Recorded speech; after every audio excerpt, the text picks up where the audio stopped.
mathematics class. This class is for class 9, and in continuation with the previous class chapter that we are discussing is midpoint theorem. In this we have discussed exercise 11 question number 1. Now we move on to question number 2. This is a proving. Now I will start doing it in a short. I will be explaining it, so you have to listen very carefully. I will read out the question. The question says, the four triangles formed by joining in pairs the midpoints of sides of a triangle. So this is a triangle, and P is the midpoint of AB, Q is the midpoint of AC, and R is the midpoint of BC. Now when you join all these midpoints PQR, you will get a triangle PQR. So you have to prove that this triangle, let's say 1, 2, 3, 4, or you have to prove that all these triangles are congruent. It means that we have to prove triangle APQ is congruent to triangle PQR is congruent to triangle PBR is congruent to triangle QCR. You have to prove that all these 1, 2, 3, 4, all these four triangles are congruent. How are these triangles made? We have a triangle ABC and its midpoints are given. AB is the midpoint of, P is the midpoint of AB, R is the midpoint of BC, Q is the midpoint of AC. When you join PQ, QR and RP, you get a triangle. So we have to prove that these triangles are congruent. So first of all, we know that P is the midpoint and Q is the midpoint of AB and AC. So we can say that PQ is parallel to BC. BC and PQ is half of BC. By what? By midpoint theorem. We know that in a triangle, if a line joins two midpoints of the sides, then it is parallel to the third side and equal to half of it. So according to this, we can say that PQ is parallel to BC and PQ is equal to half of BC. Now when PQ is half of BC, it can be said that PQ is equal to BR and RC. Why? Because R is the midpoint of BC. So BR and RC are equal, and PQ is equal to half of BC. So PQ will be equal to BR as well as RC. Now we consider triangle 2 and 3. I am writing in short triangle 2 and triangle 3. In triangle 2 and triangle 3, you know that PQ is equal to BR. PQ is equal to BR. Why? We have just proved above. It has been proved above. Now PQ and BR are parallel. Just now we have proved, so we can say that this angle and this angle are equal.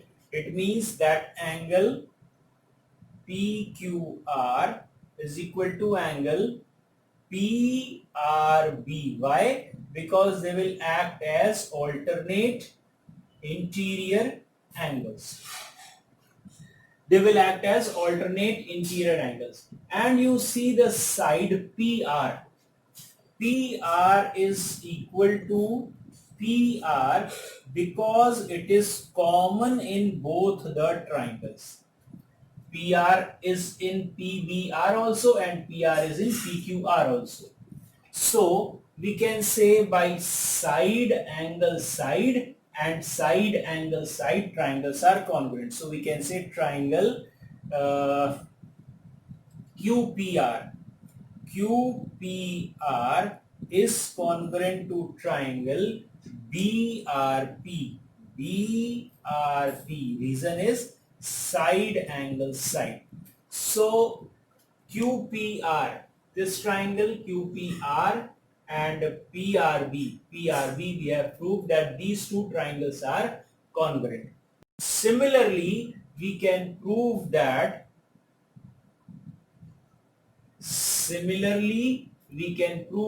triangle 2 is congruent to triangle 4. Triangle 2 is equal to triangle 3. Triangle 2 is congruent to triangle 4. And similarly, triangle 1 is congruent to triangle 3. And that is why we can say that triangle 1 is congruent to triangle 2, is congruent to triangle 3, and congruent to triangle 4. Now, one more thing. When we are proving anything with the same concept and same fundamentals, then we do not show the working of the other. Suppose in triangle 2 and triangle 4, that are, you can say, triangle QPR,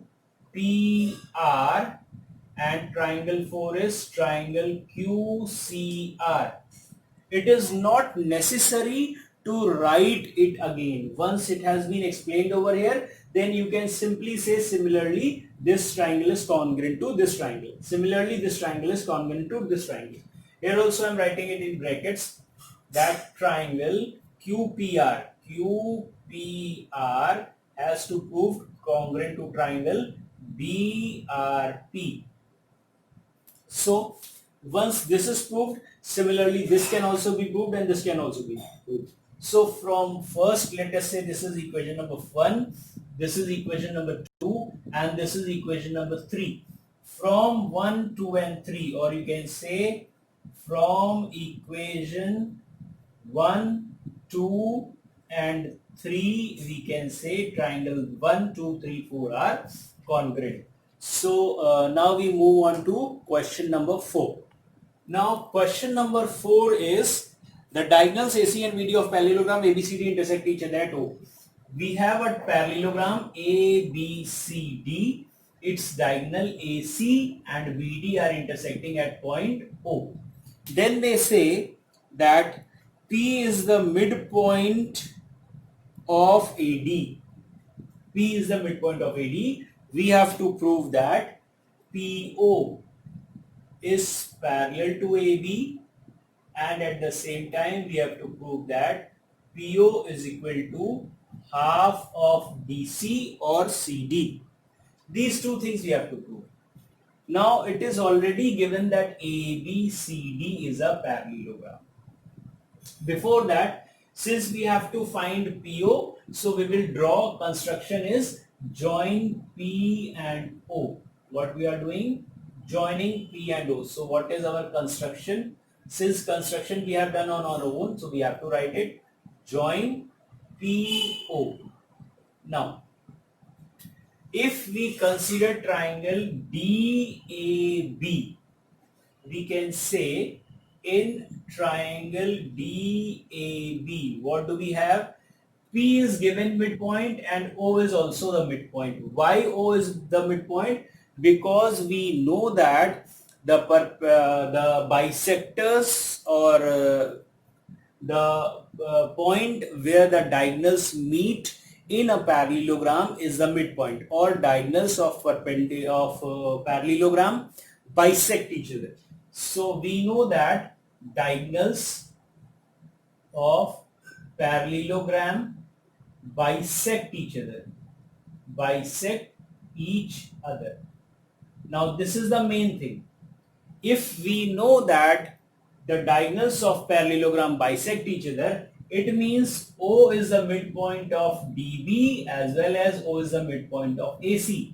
It implies that DO is equal to OB and AO is equal to OC. Why? Because O is the midpoint, because O is the point where the diagonals bisect each other. It means this point, this part and this part is equal.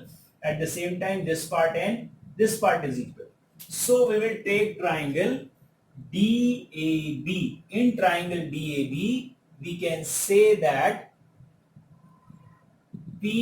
since P is the midpoint of DA and O is the midpoint of DB, so we can say that since P is midpoint of DA. Why? This is given. Second point we can say O.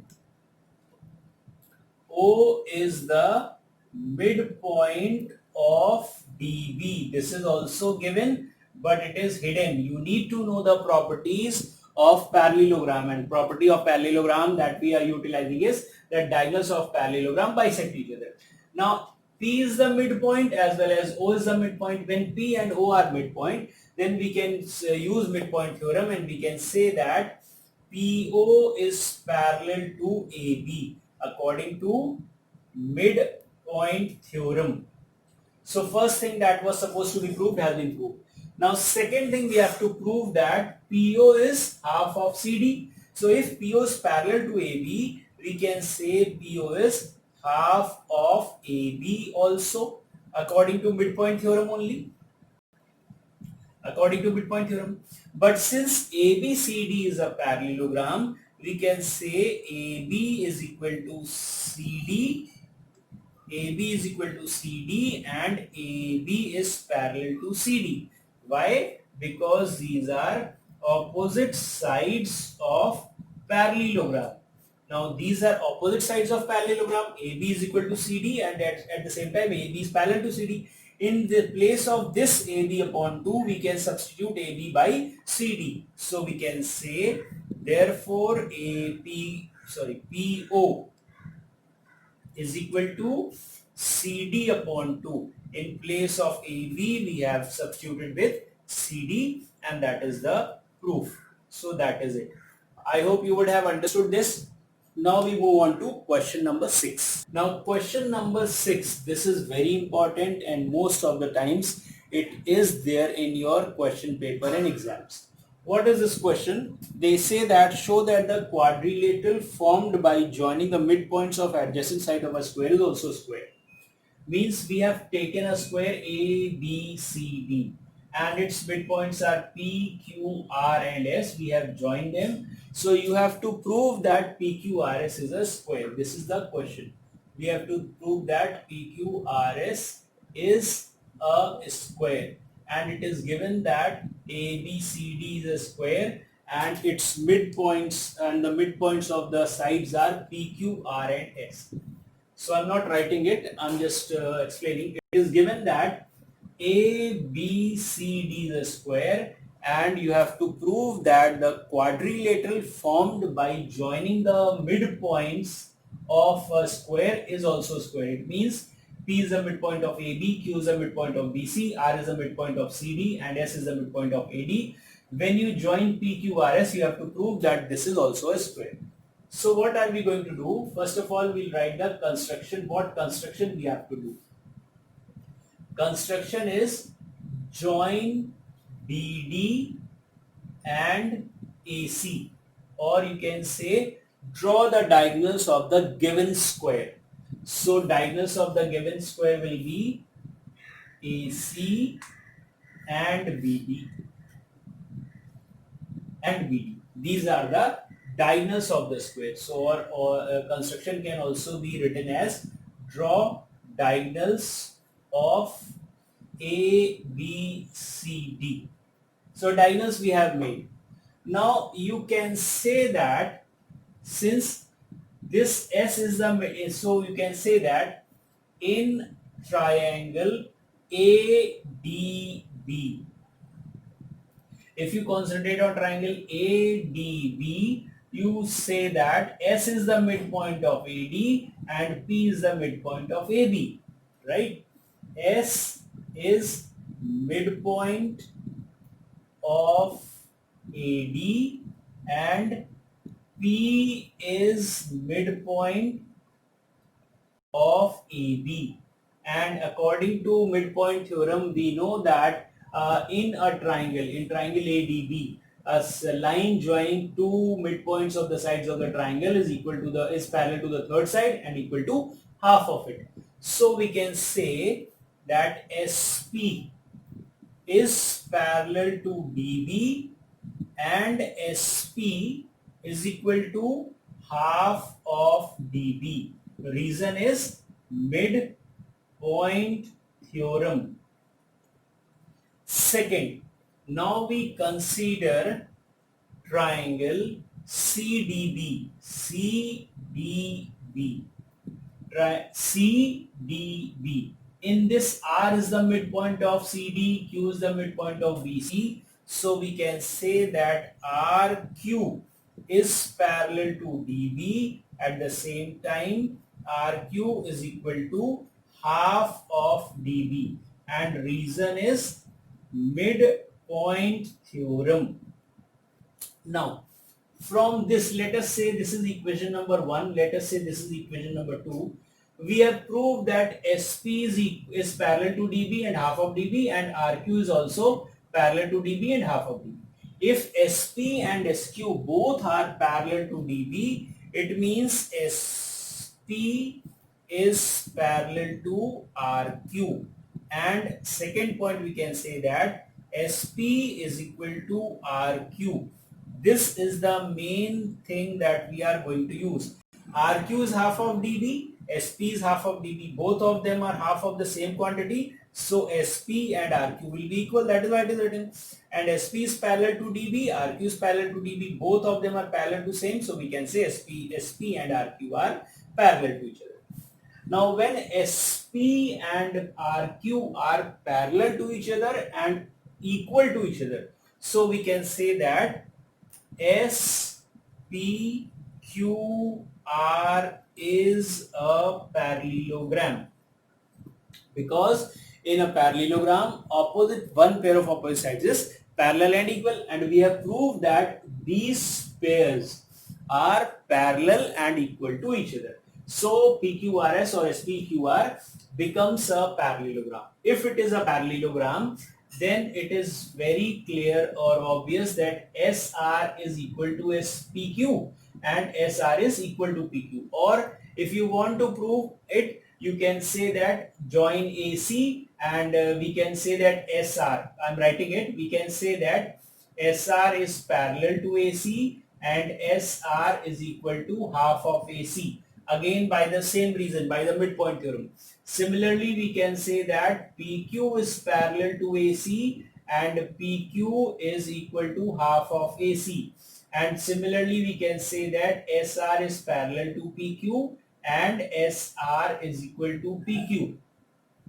So it proves that PQRS is a parallelogram. This was not required, but only to explain you the concept I have written. Only this much is required, because we have already proved here that PQRS or SPQR is a parallelogram. Now the thing is left to prove that it is a square. We know that the diagonals of a square bisect each other at right angles. Let us say that this point is O. We know that diagonals of a square bisect at 90 degree. Bisect each other at 90 degree. It means this angle is 90, same time this angle is 90, this 90 and this 90. All the angles are 90.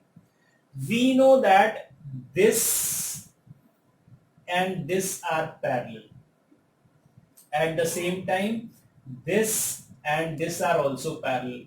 So we can say that, oh, let's say this is P, and let's say this is, no, P is already there. PQRS, T and U.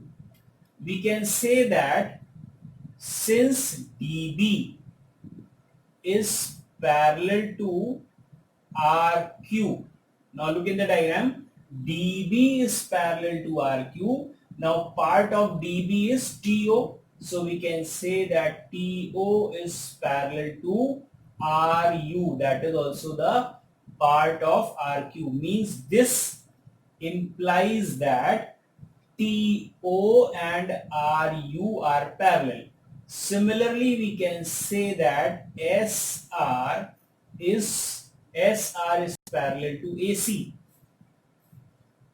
So we can say SR, part of SR is TR, so TR is parallel to OU, which is the part of OU is the part of AC. So T, R and O, U are parallel, O, T and R, U are parallel. Now in the small diagram, in the small this quadrilateral, you can see that both the pairs of opposite sides are parallel. So because of this reason, we can say that OTRU is a parallelogram. Now we have proved that this is a parallelogram. If this is a parallelogram, we know that in a parallelogram, opposite angles are equal.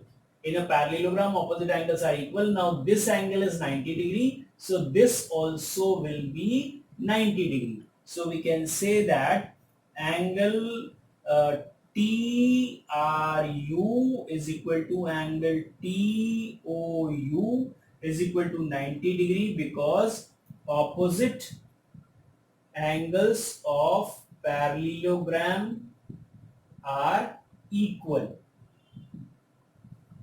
We know that opposite angles of parallelogram are equal. Now this was a parallelogram in which we have proved that one angle is 90 degree. Similarly, we can prove that this angle is 90 degree and this angle is 90 degree, this angle is 90 degree.